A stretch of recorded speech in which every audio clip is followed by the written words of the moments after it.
તો કેમ છો ખેડૂત મિત્રો? મજામાં છો? હું પણ મજામાં છું. હું છું પીએમ ડોડિયા વેજોદરી. તો ઉત્તમ ખેતીમાં આપ સર્વે ખેડૂત ભાઈઓનું સ્વાગત છે. તો ખેડૂત મિત્રો, આજે આપણે વાત કરવાની છે તલની અંદર આવતી ઈયળનો કંટ્રોલ કેવી રીતે કરવો એની વિશે આપણે વાત કરવાની છે ખેડૂત મિત્રો. તો ચાલો જાણીએ.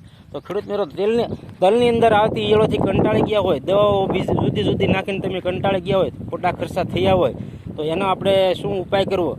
તો હાલ હું એક દવા લઈને આવ્યો છું. એનો આપણે છંટકાવ કર્યો છે અને કરવાનો પણ છે. તો ચાલો જાણીએ કઈ દવા છે. તો ખેડૂત મિત્રો, તમે જોઈ શકો છો,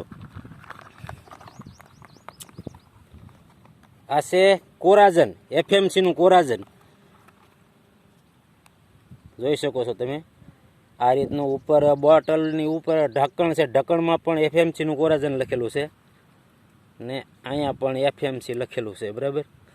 તો એ રીતનું આ જો તમે જોઈ શકો છો, આ એફએમસીનું કોરાજન છે.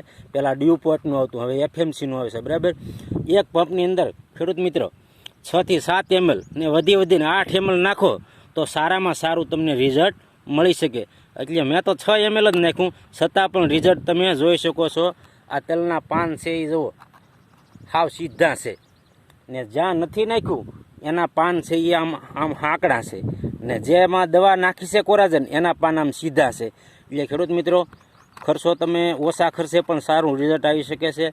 આ એક પંપના લગભગ 100 રૂપિયાની આજુબાજુ, 90 રૂપિયા 100 રૂપિયાની આજુબાજુનો પંપ થાય, પણ આનું રિઝલ્ટ છે એ ખેડૂત મિત્રો 15 થી 20 દિવસ સામાન્ય મળે જોવા. એથી વધારે મળે તો પણ નાની, પણ પરંતુ 20 દિવસ તો મળે જ છે. એટલે બને ત્યાં સુધી બીજી દવા ઓછી વાપરો. કોરાજન વાપરવાથી તમારા પાકનો વિકાસ પણ થશે, એ ચોક્કસ છે. મેં કોરાજન વાપરી છે, એનાથી વિકાસ અટકાતો નથી. કોરાજન દવા વાપરવાથી આપણે મોલનો વિકાસ પણ સારો થાય છે, બરાબર. અને બીજી દવાની ઓછી જરૂરિયાત પડે છે. એટલે કોરાજન ઈયળની દવા તમે વાપરો એટલે કોરાજન વાપરો, બરાબર.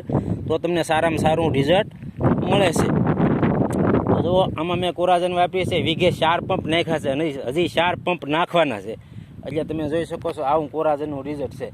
ને ઓલી બાજુ જો નાખવાનું બાકી છે.